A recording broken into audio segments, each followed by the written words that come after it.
An advocate for the victims of the mosque shooting says not enough of the victim support money is getting to those who need it most.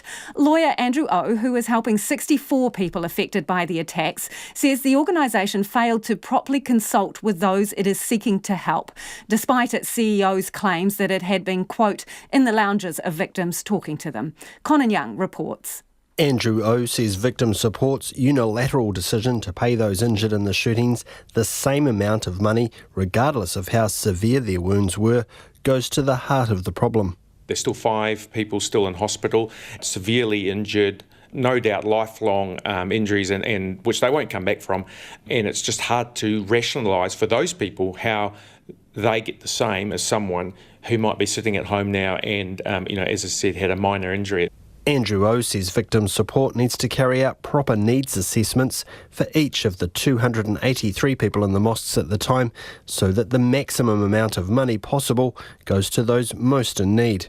There's no doubt that Victim Support have been in their lounges, I think is the word that Kevin used, and as far as support people are concerned, but I don't think there's any discussion between Victim Support and victims on the issues around how the money should be distributed. Now, I understand that some of that has happened in the last couple of days, and I think via phone calls is what I've heard. I personally don't think that's appropriate because that, again, smacks of lack of process. Andrew O says Victim Support's decision to expand the pool of recipients beyond the bereaved and injured to include those who had witnessed the attack reduces the overall size of the fund available to the worst affected. They're struggling from a capacity perspective, and that's why I think the discussion is that the government should have been involved right from the start about creating a group to start figuring out how they would engage with victims. It's never too late because, as I've said, Victim Support have still got one payment to go, and after that we've got a considerable sum of money held by Christchurch Foundation, and they will face the same issues. 7 people died at the Linwood Mosque on March 15. The Imam there, Alabi Latif Zarullah, says the need is great. Just about half an hour ago, there is one Somali brother. He was next to me on the day of the attack, and since then he disappeared. So I met his son, and I asked him, how is your dad? He said, my dad is really traumatized and he's hiding.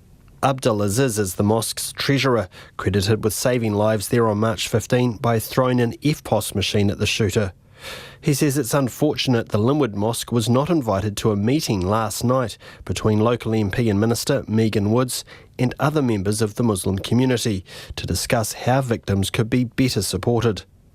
And he wants the government to ensure money given to large organisations such as the Federation of Islamic Associations gets to independent mosques such as Linwood.